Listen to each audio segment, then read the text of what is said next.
mungkin Allah punya sifat yang sama dengan makhluk. Nah, itu makanya dari porosnya kita itu. Jadi jangan sampai mensifati sifat-sifat makhluk yang ada di zat Allah. Pemaknaan dan artinya mukhalafah itu artinya berbeda dengan makhluk.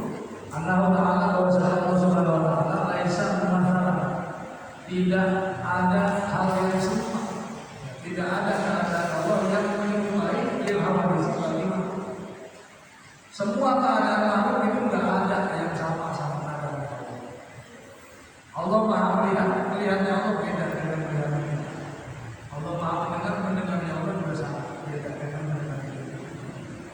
Kemudian Allah berfirman, nah firman-Nya itu berbeda dengan cara menginginkan. Allah Maha bagaimana caranya. Makanya ada qaidahnya tafakkaru fi khalqillah wa la tafakkaru fi dzatihi. Jangan sampai kita pikirin Allah itu zatnya kayak gimana. Kalau enggak kita bisa bilang karena akal kita terbatas. Sedangkan Allah yang makhluk aja Nabi Muhammad. Kalau kita gambarin dengan walaupun di Syama'ilul Muhammadiyah atau begitu saja ada ciri-ciri Nabi Muhammad. Di Syama'ilul Muhammadiyah ketika baca itu ciri-ciri fisiknya Nabi ada. Di hadis-hadis kan banyak. Tapi nggak bakal baik. Jangankan Allah makhluk saja Nabi Muhammad kita nggak baik. Ya, karena saking lemahnya terbatasan kita sebagai makhluk. Nah ini misalnya faedah al-syaitan begini. Maka apabila ada setan, ada gambaran setan di dalam pikiran, nah ini landasannya ini mukhalafah ini. Jadi kalau kita ada seperti pikiran itu jangan ada di atas, berarti itu nggak bisa. Berarti pemahaman seperti itu pemahamannya salah. Kenapa? Karena Allah nggak bisa disifati dengan segala arah, di atas, di bawah, di samping, di mana. Adapun misalnya banyak orang-orang yang Allah di atas kan gitu. Itu mah sebenarnya tabiat aja, tabiat manusia kita begitu. Kalau bilang Allah bilang gitu, padahal bawah kita juga lagi. Kan mungkin juga gitu. Berarti atas bawah kanan kiri langit kan. Kalau mau bilang Allah bilang ya berarti salah juga. Karena bukan atas bawah langit, bawah kita juga langit. Makanya tidak bisa disandingkan ya, dengan sifat yang arah dengan proses tidak bisa. Kalau ada bahasa itu cuma kita batasi. Jadi maksudnya di atas, kalau ada yang bilang Allah di atas, maksudnya Allah itu derajatnya tinggi. Makanya namanya samaun. Samaun itu artinya asal katanya sumuun. Sumuun itu artinya tinggi, derajatnya tinggi. Makanya di Al-Quran Bismillah dengan menyebut nama Allah. Asal kata dari ismun nama itu bukan itu sama, bukan sama, tapi sumur yang arti sifat. Itu ada penjelasannya di apa mungkin saya buka benar.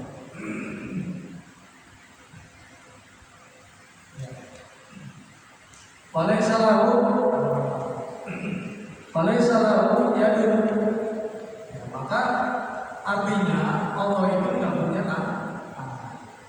Karena berbeda dengan makhluk, otomatis Allah tidak punya tangan. Bukan tidak punya tangan itu maksudnya memang ada ayatnya yang paling kita bahas. Ada ayat-ayat mustabihat. Ayat-ayat mustabihat itu adalah ayat-ayat yang secara tekstual, secara harfiah di Al-Quran, secara zahir mengatakan Allah itu ada tangannya. Yadullahu wa aydihi. Kalau diartikan secara harfiah,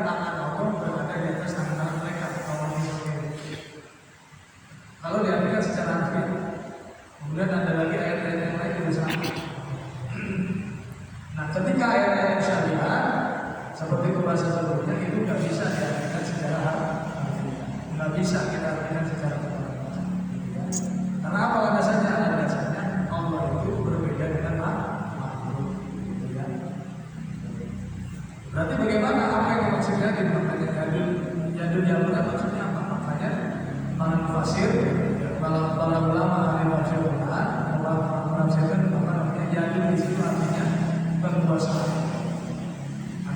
Kita juga sering pakai gitu. Tangan dinginnya presiden, tangannya presiden dingin, kan? Maksudnya kebijakannya matang gitu kan? Kira-kira matang gitu. Kita juga sering pakai bahasa seperti itu.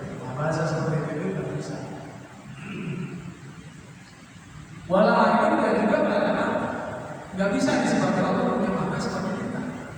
Walau uzun dan juga tidak punya telinga. Kalau bahasanya telinga ya berarti kayak kita. Modern. Namanya telinga berarti ada bentuknya. Namanya tangan berarti ada jarinya. Kan pertanyaannya kan gitu. Kalau Allah Tuhan punya tangan berarti jarinya berapa? Terus jarinya panjangnya semana? Terus apa punya jempol juga? Apa? Kan jadi pertanyaan yang udah ngawur. Makanya nggak bisa diartikan secara walau bagaimana dan juga tidak ada sesuatu yang lain min sifatil khawaris yang mana merupakan sifat-sifat makhluk.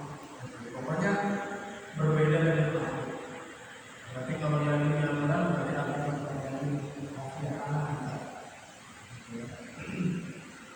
pokoknya sifat-sifat makhluk nggak bisa disandingkan kepada Allah. Nggak bisa. Kalaupun ada pemahaman-pemahaman, makanya ada pemahaman yang disingkat Allah, artinya mereka yakin banget bahwa itu artinya di Al-Quran sudah jelas ya. Padahal ulama mufasir saja artinya bukan tangan, karena tangan itu nggak mesti diartikan tangan yang berbentuk, bisa juga diartikan kekuasaan. Nah, yang lebih bagus mana? Kekuasaan atau tangan? Ya, kekuasaan atau kekuasaan.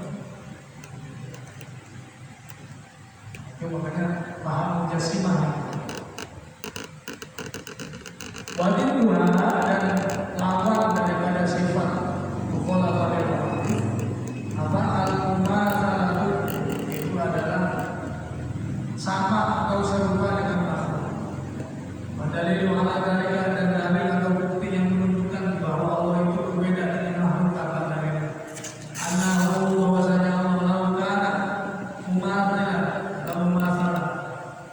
Seandainya Allah itu serupa di awarisi dengan makhluk, maka hadisan pasti Allah itu statusnya baru atau makhluk.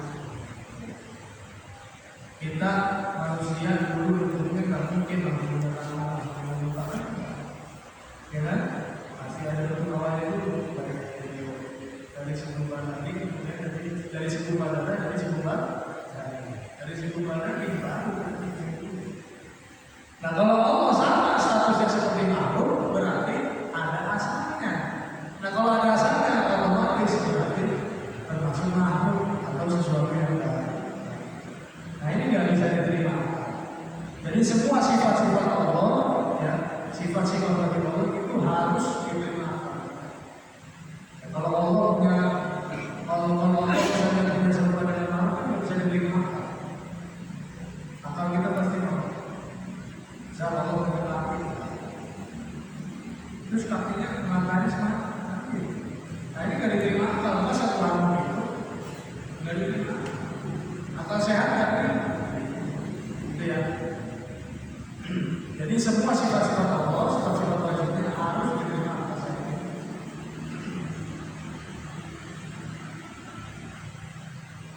Walaupun akan tetapi bahwa apa namanya Allah, keadaannya Allah, Tuhan itu mustahil. Artinya mustahil kalau Allah itu serupa dengan makhluk. Wa yajibu fi haqqihi ta'ala dan wajib pada haknya Allah Subhanahu wa taala apa al-qiyam bin nafsi, yakni berdiri dengan sendirinya. Adanya dengan sendirinya. Adanya dengan sendirinya. Enggak ada yang mengadakan. Kalau kita makhluk dunia alam semesta ada yang mengadakan. Siapa Allah yang adanya? Kalau manusia ada yang adanya jawabannya ya proses. Nah, jadi dari mana? Dari prosesnya kan begitu. Nah kalau Allah nggak ada, karena berbeda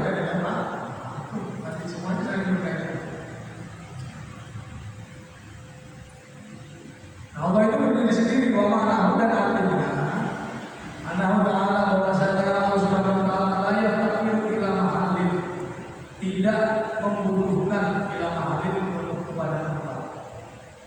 Artinya kalau kita butuh tempat, kita butuh tempat hidup. Di mana tempat hidup yang aman? Hidup.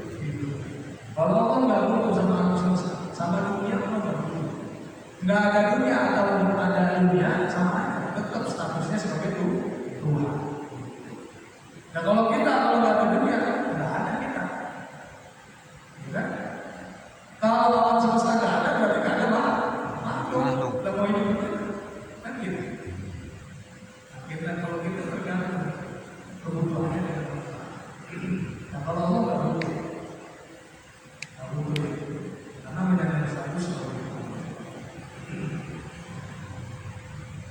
Kemudian yang kedua, artinya wala yahtaju, dan juga tidak butuh mufassisun, tidak butuh sewaktu-waktu sama, tidak butuh dengan adanya sesuatu, dengan harus mengadakan sesuatu. Kalau kita mau makan harus ngadain apa dulu? Makanan dulu. Kita lapar, berarti kan butuh makan kan? Nah, berarti kita harus ngadain makanan.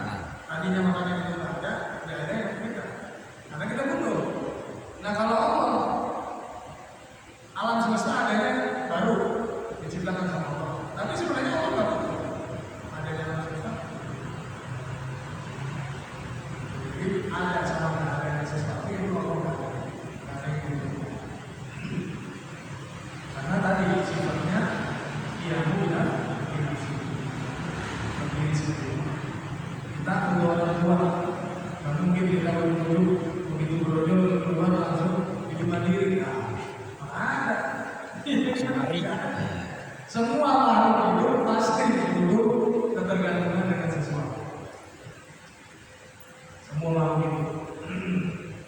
Nah, kecuali yang menyandang status sebagai itu.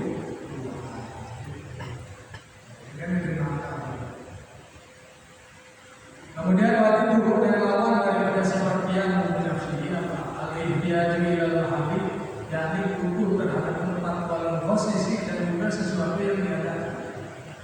Ya tadi kita ya. Padahal Allah dalil dan bukti yang menunjukkan bahwasanya Allah itu berdiri sendiri apa dalilnya? Annahu bahwasanya jika Allah Subhanahu wa taala awilna ilal mahabib, seandainya Allah itu butuh kepada tempat, lakana sifatkan, maka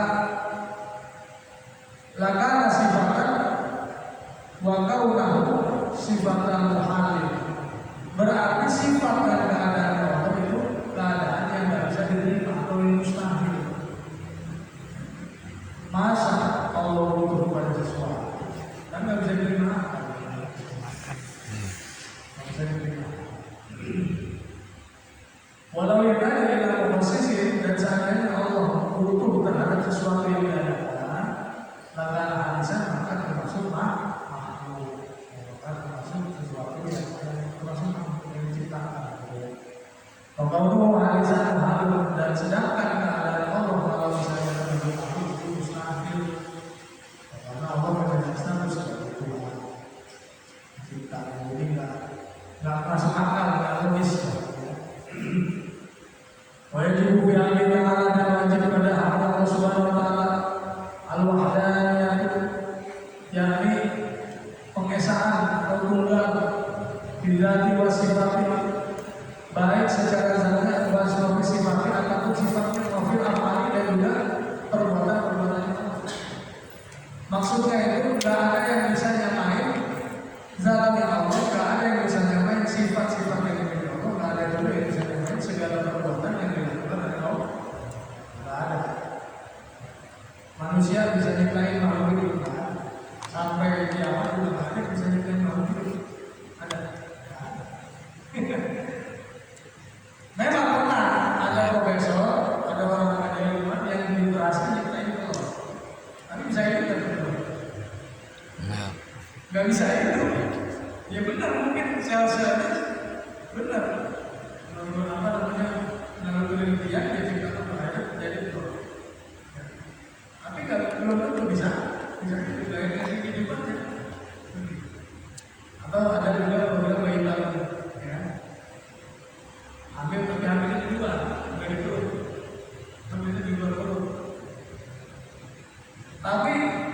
Yang ngasih kehidupan siapa? Ya tetap Allah yang ngasih kehidupan. Emang dokternya? Bukan.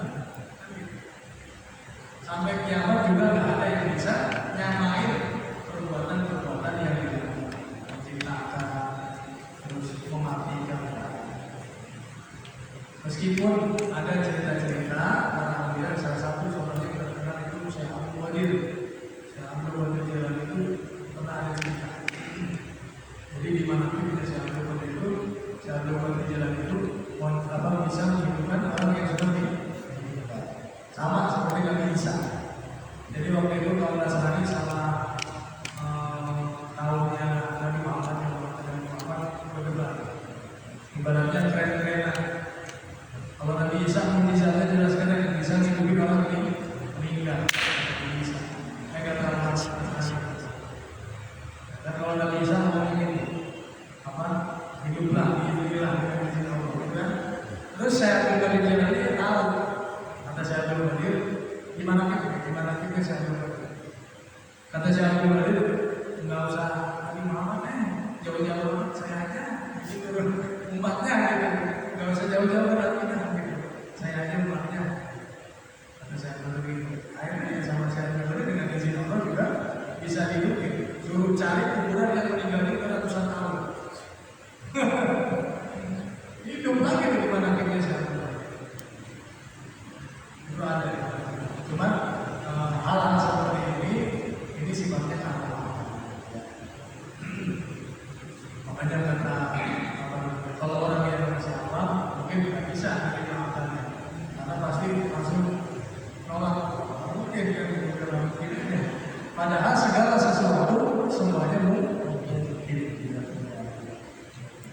Makanya kata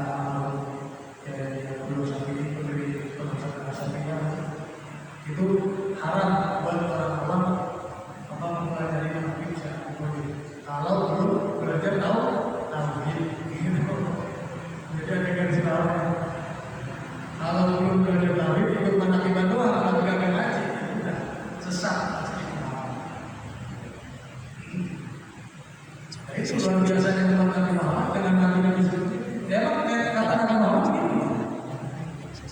Ulama ulama itu sama derajatnya seperti nabi-nabinya manusia. Kata Nabi Muhammad sendiri. Makanya Nabi Musa cemburu. Nabi Musa itu cemburunya luar biasa sama Nabi Muhammad. Ketika Nabi Muhammad Isra Mi'raj, ketika Mi'raj bisa dulu lagi, sampai Nabi Musa itu ngomong, lama adul ahadan, la adul ahadan, yufal ahadan. Saya nggak pernah nyangka ada orang yang derajatnya lebih tinggi di atas saya, kata Nabi Musa gitu. Saking cemburunya sama Nabi Muhammad. Dan yang lebih parah lagi yang bikin Nabi Musa sendiri, umatnya Nabi Musa juga kalah sama umat Nabi Muhammad. Kalau Nabi Muhammad oke lah Nabi Musa, tapi kita umat saya juga kalah sama umat Nabi Muhammad gitu. Jadi umat Nabi Muhammad itu luar biasa. Memang derajatnya lebih tinggi dibanding umat-umat yang kenapa? Karena yang namanya spesial. Karena ada hal-hal yang nggak dikasih sama nabi-nabi yang lain, dikasih ke Nabi Muhammad. Salah satunya contohnya Muhammad. Kemudian ada keluarga. Kemudian hari Jumatan itu umat sebelum Nabi Muhammad. Makanya ya Nabi Musa punya luar biasa. Ya alhamdulillah bagi kita yang tidak bisa termasuk umat yang di atas derajat umat lain. Makanya di Al-Quran ada untuk khairul ummati mukhrijatan lin-nas ta'muruna bil ma'ruf wa tanhauna 'anil munkar. Al-Quran kami jadikan kalian sebagai sebaik-baik umat. Umat yang Nabi Muhammad sudah dilakukan, jelas. Sebaik-baik umat, ta'muruna bil ma'ruf wa tanhauna 'anil munkar. Yang mana menjalankan amar ma'ruf nahi munkar. Insyaallah pokoknya Nabi Muhammad ada terus. Walaupun masih terus. Enggak jadi apa-apa, enggak masalah, yang penting manusia. Yang susah itu lah. ibadahnya dikit, yang wajib doang masalah yang penting nggak masih ada.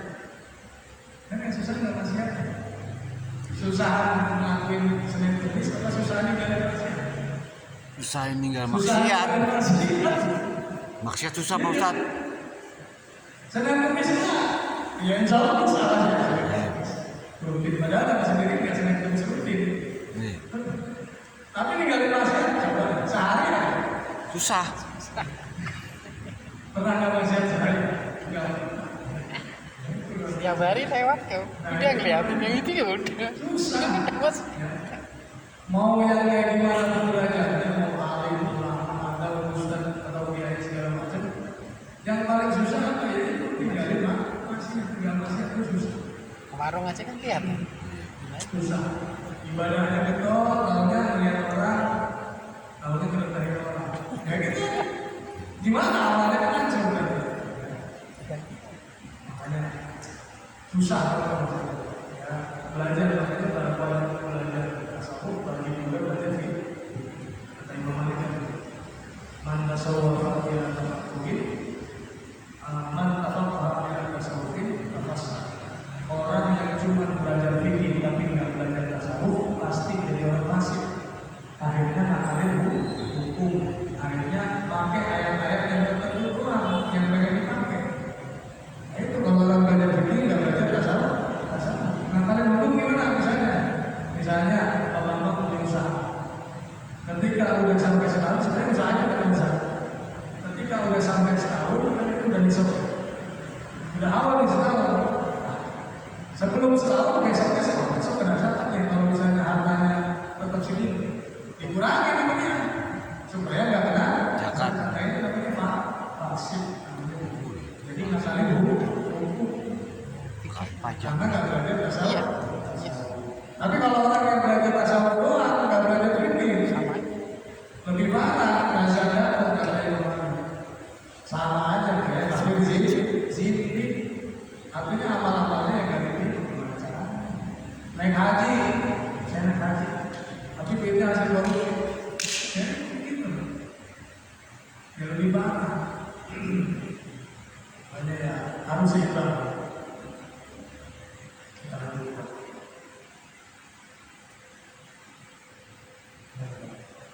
Wamaal wahdaniyati dan adapun arti wahdaniyah Fidzati itu di dalam zat Allah Subhanahu wa taala anna bahwasanya zat Allah Subhanahu wa taala laisa itu tidak ada.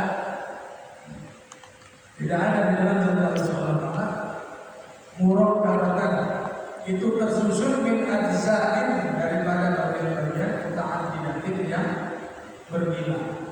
Kalau kita fisik kita tersusun dari bagian-bagian yang berbeda, tersusun dari segala. Segalanya ada berapa? Ketawa kan? Ya kan? Dokter kita ada berapa?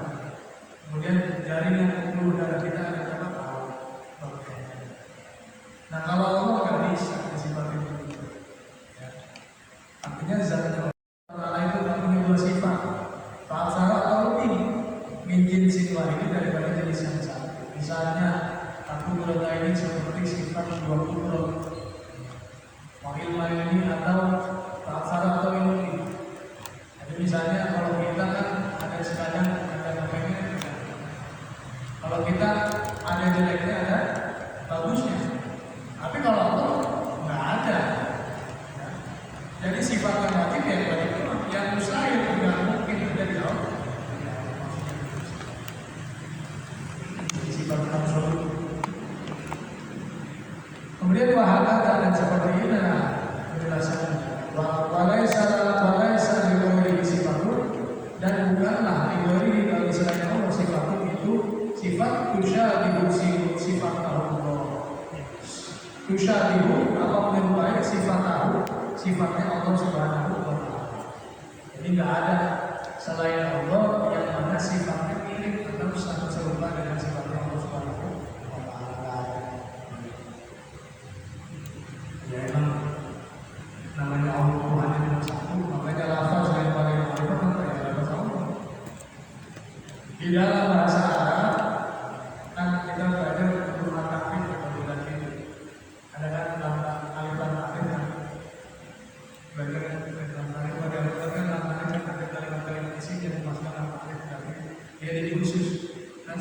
fungsinya al-ta'rif kan gitu. Misalnya di Asmaul Husna itu banyak semua al-ta'rif, al-alim, al-rahman, al-rahim kan gitu kan. Nah itu depannya kan al-ta'rif. Nah salah satu fungsi al-ta'rif itu adalah mengkhususkan sesuatu yang umum. Misal masjidun, kalau di bahasa Arab masjidun, masjid. Masjidnya umum, masjid yang mana aja tuh, belum jelas yang mana dimaksud. Tapi kalau dimasukin al-masjid, nah berarti masjidnya udah ketahuan yang mana maksudnya. Misalnya kita lagi ngomong al-masjid, oh berarti masjidnya itu, saya masjid itu. Jadi itu fungsinya al-ta'rif. Nah semua kalimat isim yang kemasukan al-ta'rif itu semuanya masih belum ma'rifat. Nah yang paling ma'rifat apa? Yang paling ma'rifat apa? Allah. Karena nggak ada yang sama. Nggak ada yang pakai selain Allah itu sendiri. Artinya gitu. Nah lafaz Allah itu asalnya dari mana? Mau dipisah-pisahkan juga tetap ma'rifat. Lafaz Allah itu asalnya dari ilahu. Ilahu itu artinya Tuhan. Ya kan? La ilaha illallah. La ilaha illallah. Ilahu itu artinya Tuhan. Kemasukan al, nanti fungsinya apa? Mengkhususkan sesuatu. Kemasukan al berarti Tuhan yang khusus. Tuhan yang mana? Tuhan yang umat Islam. Allah. Kemasukan apa? Yang tadinya ilahu jadi Allah. Nah kalau kemasukan al berarti tadinya ilah. Tadinya ilah jadi Allah. Meskipun dibuang-buang hurufnya, itu tetap lafaz Allah tetap ma'rifat. Dibuang alifnya, jadi lillahi. Jadi bagi Allah. Udah jelas Allah yang mana? Ya cuma Allahnya Tuhan yang Islam. Kan ada lagi. Kan gitu. Nah itu ma'rifat khusus. Kemudian dibuang lagi lahnya, berarti tinggal lahu. Baginya, bagi siapa ya? Bagi Allah. Ya. Dibuang lagi lahnya, tinggal apa? Tinggal hu. Nah hu itu domir sya'an. Kalau di dalam bahasa Arab hu itu artinya dia, kata ganti orang ketiga. Ya hu dia. Tapi kalau hu yang dimaksud, makanya ada zikir hu, ada orang yang zikir. Ada? Nah tarekat zikir hu itu hu-nya itu domir sya'an. Dari mana tahu ya? Dari ilmu bahasa Arab. Ada di Alfiah itu domir sya'an. Maksudnya domir sya'an itu domir yang merujuknya sudah ketahuan kemana. Maksudnya dia yang mana? Ya Allah. Gitu maksudnya begitu. Jadi udah ketahuan, udah ma'rifat, udah berkoordinasi. Makanya lafaz yang paling ma'rifat adalah lafaz Allah. Kan dulu banyak yang mentah. Semuanya Semuanya kan banyak yang mentah. Iya. Karena Nahu, sholat, iman, bisa belajar juga sih. Seharusnya belajar tauhid dulu. Karena kalau nggak belajar nahu sholat, kalau nggak belajar nahu sholat, kita nggak bakal bisa baca Al-Quran sekarang. Iya. Emang zaman Rasul ada cetakan Al-Quran? Nah, zaman Nabi itu belum dicetak Al-Quran. Kenapa? Karena rata-rata sahabat hafal Al-Quran. Zaman siapa yang cetak? Sayyidina Umar baru dicetak. Kemudian sempat zaman Sayyidina Utsman di revisi, bukan revisi kalimat itu kan, di revisi cetak karena ada kesalahan tulisan. Udah ada titiknya? Belum ada titiknya Pak. Gimana baca Quran belum ada titiknya? Kata semua sama, begitu doang nggak ada titiknya. Ayo, gimana tuh nggak ada titik? Nggak ada titik, nggak ada harapan. Nah, semakin kesini akhirnya diulang ilmu nahu, ilmu sorof yang dari luar Jazirah Arab. Justru ulama nahu, ulama sorof dari luar Arab. Ulama yang ahli bahasa Arab bukan dari Arab sendiri, justru dari luar Arab. Dari mana? Dari Irak. Makanya dulu zaman Sayyidina Muawiyah sama Sayyidina Ali setelah Khalifah Utsman, Sayyidina Muawiyah anaknya Sayyidina Muawiyah pengen jadi khalifah, Sayyidina Utsman pengen jadi khalifah. Sayyidina Ali kalah kan? Kalah dari Madrid